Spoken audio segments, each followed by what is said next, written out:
نحمده ونصلي على رسوله الكريم اما بعد اعوذ باللہ من الشیطان الرجیم بسم اللہ الرحمن الرحیم۔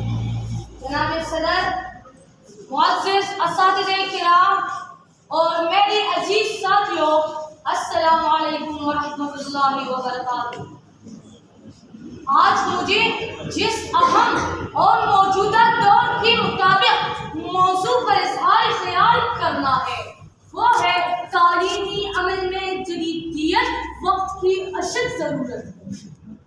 ستاروں سے آگے جہاں اور بھی ہے، ستاروں سے آگے جہاں اور بھی ہے، ابھی عشق کے انتہا اور بھی ہے۔ تو شاہی ہے پرواز ہے کام تیرا، تو شاہی ہے پرواز ہے کام تیرا، تیرے سامنے آسماں اور بھی ہے۔ جناب صدر، تعلیم کسی بھی قوم کی ترقی کی بنیاد ہوتی ہے۔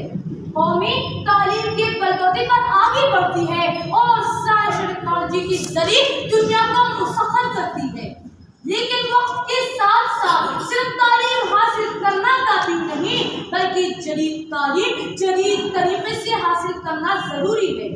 اس غرض کے لیے عصری ٹیکنالوجی کا استعمال بھی نہایت ضروری ہے۔ محترم سامعین، ہم جس دنیا میں جی رہے ہیں وہ تیزی سے بدل رہی ہے۔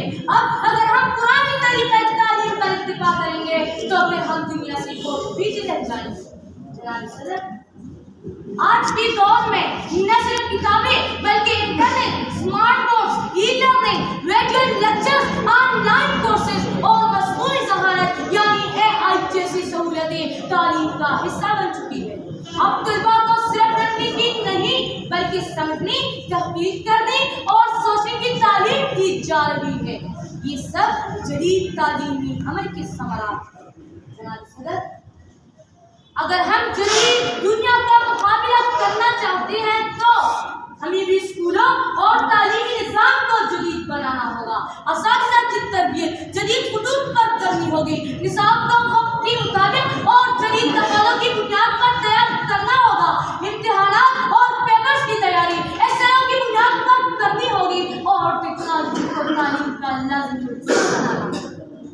یہ جدیدیت ہی ہے، یہ جدیدیت ہی ہے جو ہمیں روایتی تعلیم سے نکال کر تحقیقی، تخلیقی اور عملی تعلیم کی طرف لے جائے۔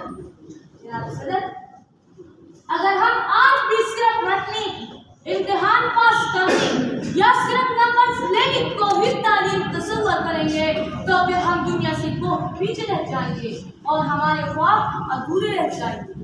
اقبال نے اس سلسلے میں کیا خوب فرمایا ہے، یہ قابل ہو تو ہم شانی کہی دیتے ہیں، یہ قابل ہو تو ہم شانی کہی دیتے ہیں، ڈھونڈنے والوں کو دنیا بھی نہیں دیتے۔ عزیز ساتھیوں، ہمیں یہ حقیقت تسلیم کرنی ہوگی کہ دنیا ان قوموں کی ہے جو تعلیمی عمل میں جدیدیت اور خوف رکھتی ہے۔